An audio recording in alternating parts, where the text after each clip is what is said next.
pasca persalinan. KB pasca persalinan yaitu penggunaan metode kontrasepsi hingga 42 hari setelah melahirkan.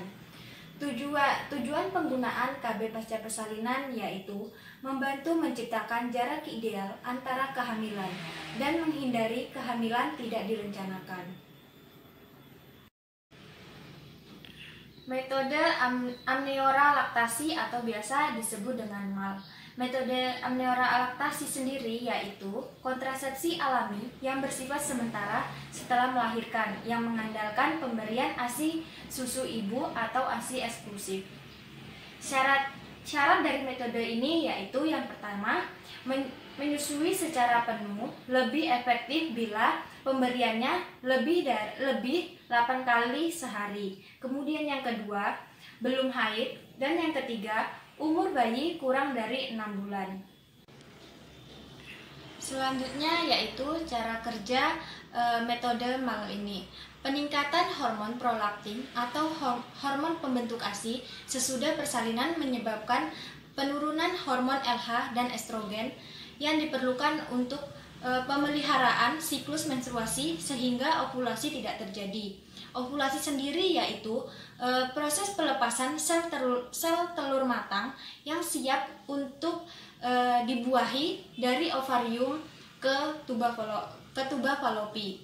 Selanjutnya yaitu keuntungan. Keuntungan dari metode MAL ini yaitu yang pertama, efektivitas tinggi, kemudian tidak ada efek samping. Ketiga, tidak perlu pengawasan medis. Kemudian yang keempat, tidak perlu obat dan alat. Yang kelima, tanpa biaya. Baik, di sini saya akan menjelaskan mengenai alat kontrasepsi, kondom, dan juga IUD atau AKDR, yaitu alat kontrasepsi dalam rahim. Yang pertama yaitu alat kontrasepsi kondom. Ini menjadi salah satu alat kontrasepsi non-hormonal. Nah, ada kelebihan dan juga kekurangannya. Di mana kelebihan kondom itu sendiri itu dapat mencegah penularan penyakit kelamin dan juga praktis digunakan di mana saja. Nah, namun kondom ini juga memiliki kekurangan, yaitu penggunaannya itu dapat menimbulkan alergi dari bahan yang digunakan.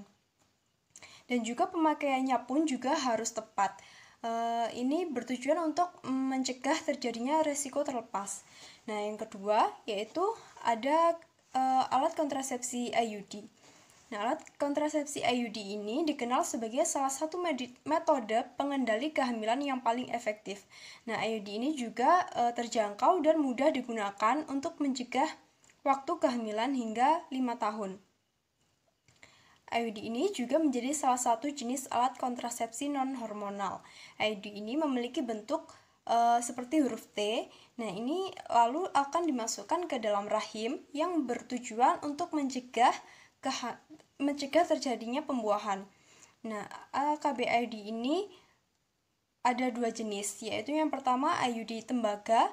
Ini tidak mengandung hormon dan kandungan tembaganya ini bertindak sebagai spermisida, yaitu untuk membunuh sperma yang masuk. Sedangkan IUD hormonal ini mengandung progestin. Ini berfungsi untuk mencegah sperma membuahi sel telur. Nah, tingkat efektivitas IUD ini mencapai 99,8% dalam mencegah kehamilan. Nah, sekarang saya akan membahas tentang kontrasepsi mantap. Jadi kontrasepsi mantap itu dibagi menjadi 2, yaitu untuk perempuan dan untuk laki-laki. Untuk perempuan itu dinamakan tubektomi dan untuk laki-laki itu dinamakan vasektomi. Sekarang saya akan membahas pada wanita terlebih dahulu, yaitu tubektomi. Jadi tubektomi ini cara kerjanya yaitu tindakan penutupan terhadap kedua saluran telur, yaitu saluran telur kanan dan saluran telur kiri. Kemudian indikasi dari tubektomi sendiri yaitu indikasi umum adanya gangguan fisik atau psikis yang akan lebih berat jika wanita tersebut hamil lagi. Dan untuk kontraindikasinya yaitu adanya peradangan pada rongga panggul, kemudian liang senggama. Setelah itu wanita tersebut atau ibu tersebut akan mengalami obesitas berlebihan. Nah, sekarang yang kedua saya akan membahas pada laki-laki atau vasektomi, yaitu cara kerjanya yaitu dengan mengikat atau memotong saluran sperma sehingga sperma tidak dapat lewat dan tidak terjadi pembuahan. Nah, ini itu operasi kecil ya, waktunya itu 15 menit. Kemudian indikasi dari vasektomi sendiri yaitu suami istri bersedia untuk dilakukan tindakan kontrasepsi tersebut. Sebetulnya ini indikasi untuk semua alat kontrasepsi ya, jadi tidak ada unsur keterpaksaan, murni dari keinginan pasien atau klien sendiri. Dan kemudian kontraindikasi dari vasektomi sendiri yaitu adanya komplikasi pasca bedah, kemudian terjadi pendarahan, kemudian rasa nyeri dan memungkinkan terjadinya infeksi. Apa sih yang disebut dengan KB hormonal? Yang pertama itu pil progesteron atau mini pil. Definisi dari mini pil, progesteron adalah metode kontrasepsi hormon progesteron yang harus diminum satu pil setiap hari di tiap jam yang sama. Kemudian bagaimana sih cara penggunaannya? Yang pertama itu pil progesteron harus diminum secara rutin setiap hari pada waktu yang sama. Jika lupa minum satu pil, maka harus segera minum pil setelah ingat sebanyak 2 pil pada hari yang sama. Bagaimana sih cara kerjanya? Yaitu mencegah pelepasan sel telur dari indung telur, kemudian mengentalkan lendir rahim sehingga dapat mengganggu pertemuan antar sperma dan sel telur. Kemudian bagaimana sih kontraindikasi dari penggunaan pil tersebut? Yaitu yang pertama, hamil diduga hamil. Yang kedua, sering lupa minum pil. Yang ketiga, pendarahan vagina yang belum jelas penyebabnya seperti apa. Ketiga itu mengidap hipertensi, kemudian perokok, berusia. Yang kedua itu injeksi. Efektivitas kontrasepsi suntik menurut Helia Swati 2013, kedua jenis kontrasepsi suntik mempunyai efektivitas yang tinggi dengan 30% kehamilan per 100 perempuan per tahunnya. Jenis kontrasepsi suntik ada 2, yaitu yang pertama depo-medroxyprogesterone yang mengandung 150 mg DMPA yang diberikan setiap per 3 bulan sekali dengan cara disuntik intramuskular di daerah pantat atau bokong. Bagaimana sih cara kerja kontrasepsi suntik? Yaitu yang pertama, mencegah evolusi, kemudian mengentalkan lendir serviks sehingga menurunkan kemampuan penetrasi sperma. Kedua itu depo-neurositron enatat mengandung 200 gram nitroglycerin enatat yang diberikan setiap 2 bulan sekali dengan cara disuntikan intramuskular di daerah pantat atau bokong.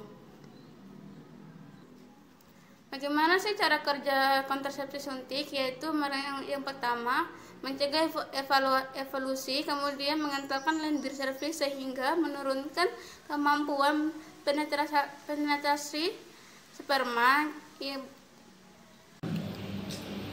Implantasi merupakan kontrasepsi hormonal yang efektif, tidak permanen dan dapat mencegah terjadinya kehamilan selama 3-5 tahun. Kemudian cara kerja, yang pertama, lendir serviks menjadi kental. Yang kedua, mengganggu proses pembentukan endometrium sehingga sulit terjadi implantasi. Yang ketiga, mengurangi transportasi sperma. Yang keempat, menekan ovarium. Kemudian indikasi, yang pertama usia reproduksi, yang kedua telah memiliki anak ataupun belum, yang ketiga menghentikan kontrasepsi yang memiliki efektivitas tinggi dan menghendaki pencegahan kehamilan jangka panjang, yang keempat menyusui dan membutuhkan kontrasepsi. Yang kelima, pasca persalinan dan tidak menyusui. Yang keenam, pasca keguguran.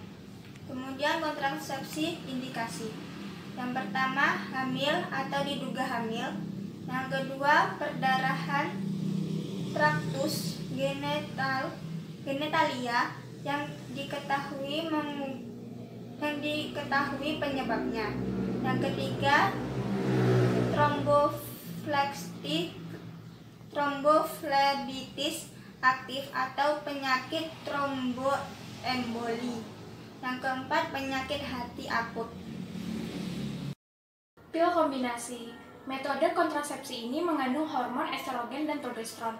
Cara kerja pil ini yang pertama mencegah pelepasan sel telur dari indung telur. Yang kedua, mengentalkan lendir rahim sehingga dapat mengganggu pertemuan antara sel sperma dan sel telur. Kelebihan dari pil ini efektivitas mencapai 92%, mengurangi pendarahan, menstruasi, dan nyeri haid. Tidak mengganggu hubungan seksual, mudah didapatkan di fasilitas kesehatan atau apotek. Keterbatasan dari pil ini, yang pertama harus diminum setiap hari. Yang kedua, mengganggu produksi ASI. Yang ketiga, perubahan pola menstruasi atau tidak bisa menstruasi. Yang keempat, menyebabkan penurunan dan kenaikan berat badan. Dan yang terakhir, sakit kepala ringan dan mual.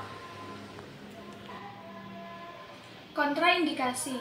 Yang pertama, tidak bisa digunakan jika hamil atau dicurigai hamil, menyusui kurang dari 6 bulan, pendarahan pada vagina, hipertensi dan diabetes, mengidap stroke, penyakit jantung atau penyakit hati, sakit kepala disertai pandangan kabur, mengonsumsi obat untuk kejang-kejang atau tuberkulosis. Selanjutnya, suntik kombinasi 1 bulan. Suntik kombinasi 1 bulan ini mengandung hormon progesteron dan estrogen. Cara kerjanya, yang pertama mencegah pelepasan sel telur dari indung telur. Yang kedua, mengentalkan lendir leher rahim sehingga mengganggu pertemuan sperma dan sel telur. Kelebihan dari suntik 1 bulan ini, efektivitas mencapai 97%. Tidak perlu penggunaan setiap hari, tidak berpengaruh pada hubungan suami istri. Keterbatasannya, perubahan pola haid, penurunan dan kenaikan berat badan, sakit kepala ringan dan mual. Dan yang terakhir, mengganggu produksi ASI. Kontraindikasi pada suntik 1 bulan, yang pertama hamil atau diduga hamil, yang kedua sedang menyusui, yang ketiga berusia di atas 40 tahun, yang keempat pendarahan pada vagina, yang kelima hipertensi, perokok berat, penyakit hati akut, atau sedang menderita kanker payudara. Selanjutnya suntik 3 bulan. Suntik 3 bulan ini hanya mengandung hormon progesteron yang disuntik setiap 3 bulan. Cara kerjanya sama seperti suntik 1 bulan. Kelebihan dari suntik 3 bulan ini efektivitas 97%. Tidak berpengaruh pada hubungan seksual, tidak berpengaruh dalam produksi ASI, dan praktis dan cepat. Keterbatasan menyebabkan gangguan haid sampai tidak dapat haid, penurunan dan kenaikan berat badan, sakit kepala ringan, mual, dan penurunan gairah seksual. Suntik 3 bulan ini memerlukan kunjungan ulang setiap 3 bulan. Kontraindikasi pada suntik 3 bulan, yang pertama, hamil atau dicurigai hamil, memiliki penyakit jantung, sedang menyusui kurang dari 6 minggu, pendarahan pada vagina, penyakit hipertensi, menderita kanker payudara.